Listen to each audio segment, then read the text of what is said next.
Good morning, YouTube. Welcome to the Reptile Barn. This video, I'm going to talk about a bunch of things. Just kind of the state of the business and things coming up, explaining some things. So I'm just going to jump right into it. First, we have barely been doing anything on social media for weeks. There's a reason for that. Basically, we've been sick. I keep, my last several videos, I think I've mentioned, like, I'm sorry, it's been so long, we've just been sick. Just keeps happening. Nothing life-threatening, we're safe, just respiratory viruses, colds and stuff, but it's been constant, the whole family, over and over and over again, kind of all winter, but especially the last couple months. So, unlike many YouTubers and other social media people, we don't really film in batches and then have things scheduled out. Sometimes we might film something and not get it up for a few days or whatever, but typically everything is current. If a video comes up, we just filmed it almost always, right? Which means when something does come up and we can't film for a period of time, we just don't have videos. And, that's okay. We don't do this, we don't make like a bunch of money on YouTube or anything. It's not gonna hurt us financially, but it just sucks when, we start to build some momentum. A lot more people are noticing the channel. We're able to advertise our business better and share with more people what we're up to. Even some of like the more like informational or educational videos, we would like them to reach more people. And obviously, when we're not consistent at all, our YouTube channel doesn't grow. So I'm sorry for that. If there's anyone out there who really, really likes watching all our videos and has been like, where are they? We've just been sick. Coughing, no voice, very difficult to make a video. I feel pretty good right now. So I'm going to film a video. Anyway, so we have some things coming up, and I wanted to mention, I don't know if I've ever mentioned this on the YouTube channel. If you are interested in hearing about how we're doing and you like things in text form, which I know seems weird to most people, but some people actually still prefer to read information rather than, watching it or listening to it. We do send out a newsletter a few times a year. So if you wanted to if you were interested in that, you could go to our website, which is just thereptilebarn.com, and subscribe to the newsletter. It's like usually between 2 and 4 times a year, where we just have all of it written out, what we've been up to, upcoming events, new additions, if we were to get, not that he's a new addition, but if any new animals we've gotten, successes with breeding, that sort of thing. That's all in the newsletter, expo news, whatever. So if you're interested in that, you can just go right to our website and subscribe to the newsletter. Anyway, so I really wanted to do this video because we have some major changes that we're now getting pretty close to. I've said before, we are rearranging the collection, both our pets and also the things that we breed, and that's because we are moving. We're going to be out of this basement apartment, and it's going to be weird because we've been in it for a long time. So there are a limited number of videos that you'll ever see again from this space, which is going to be bizarre for us. And I know it throws off the animals when they get moved, so we might have a bad breeding season next year, and that's okay. But yeah, so there's going to be some content for sure showing you guys the crazy process of moving the collection and dividing the collection between multiple locations.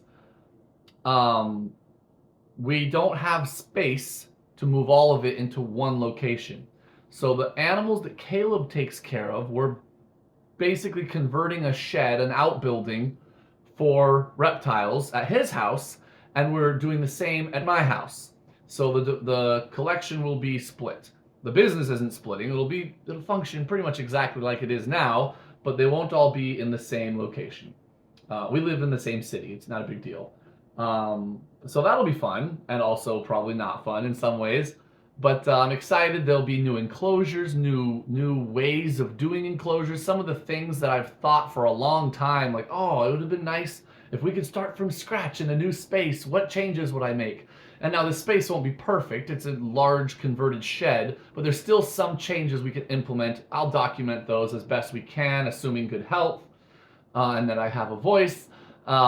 This also means that our space is going to be slightly less, and we're going to have to shrink our collection a little bit.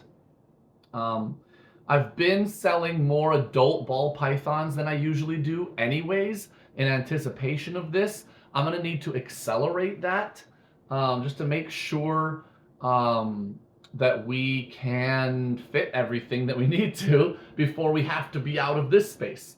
So maybe even a couple of other species that we keep we'll have to sell. Certainly, though, a lot of the adult ball pythons. And so if any of you are interested in adult animals, ball python or otherwise, there's a good time to let me know. And I'm happy to put a list together of what's going to be available. And those of you who see this video will know about them first if you reach out to me, because I don't have them listed yet anywhere else. Segueing into listing animals for sale, I did want to mention really quick, any of you who are following along with Morphmarket. For those who aren't familiar, it's just a website where people can buy and sell mostly reptiles, but also inverts and aquatics and things like that. But it's mostly reptiles. It's a really well-made website. People are like, oh, so it's like Craigslist for reptiles. No, not really. It's really well-made. You can sort by all sorts of ways. There's a bunch of protections in place for buyers. Morphmarket does a lot of stuff. They work with Rare Genetics Inc. for the shed testing, for sex tests and morph tests and all that. They do a lot of things. They're a really, really high-end website, which is nice. But they recently got into shipping, right? So basically, they're adding another competitor to the market with,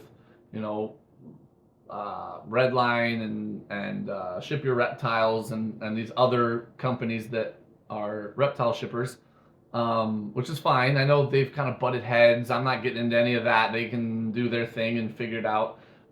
I have always used Ship Your Reptiles, and their service has been exquisite. Okay? I'm sure that launching this new thing, trying to be competitive and bring in new customers, the Morphmarket is probably cheaper. I could probably save some money on my shipments by switching to them, but I have loved Ship Your Reptiles. I'm familiar with it. I have communicated with their staff many, many times talking about different shipments. They have been a 100% perfect company as far as my interactions with them go. I see no need to switch. But why I bring this up is not to add any controversies. I just wanted to mention that Morphmarket, as part of their attempts to reassure buyers that sellers on the platform are reliable and trustworthy, you can get, it's like a green check mark or something, and there's all these requirements to be a seller like that, and the only one that I don't qualify for is shipping with Morphmarket. And I totally see why they do that. I'm not mad, but I'm also not going to be shipping with Morphmarket. I ship with Ship Your Reptiles. So if anyone has ever wondered why does the Reptile Barn not have this highest echelon of trustworthiness by the Morphmarket standards, at least, that is why. Our rating on Morphmarket is great. We've been a premium customer of Morphmarket since it began, without any lapse. We have never had anything but good reviews. Like all the other things that you would need, we're good on. I am absolutely a seller that believes in 100% guaranteed live shipments, for example. If anything were to ever happen in a shipment, that's on me. I would never expect a customer to cover that. Assuming that the customer did their part and picked up the animal in a timely fashion. Now, if they leave it sitting at FedEx for 3 days, that's their problem. But that's another issue. But no, I don't want anyone to think that I'm mad at Morphmarket or that I wouldn't qualify for being a safe seller to work with. But I'm not going to be shipping through their service. Just wanted to explain that. Other than that, we have the expo coming up, the Anchorage Expo. It's going to be on April 26th. We'll do a whole video on that. We've got some superb vendors. We always do, and I'm always excited, especially about the new ones that have never vended before, to see how their business is taking off. So if you're in the area, April 26th, that's a Saturday. It's going to be at the Arctic Rec Center. So we'll do a whole video on that. And yeah, if you are interested in adult ball pythons like this awesome dude here, this is a pinstripe orange dream spot nose clown. Gorgeous boy. He's fathered a lot of our clown stuff for us. He will be available. Be very sad to watch him go. But let me know if you want the list of adult ball pythons. Just shoot me a text or an email, thereptilebarn@gmail.com, and I'm happy to send you that. So anyway, that is all I believe that I was gonna get into for today. You'll see a lot of changes coming, a lot of changes as we move things into new enclosures and new spaces and all that good stuff. But that is all. Thank you guys so much for watching. Until next time, we are the Reptile Barn.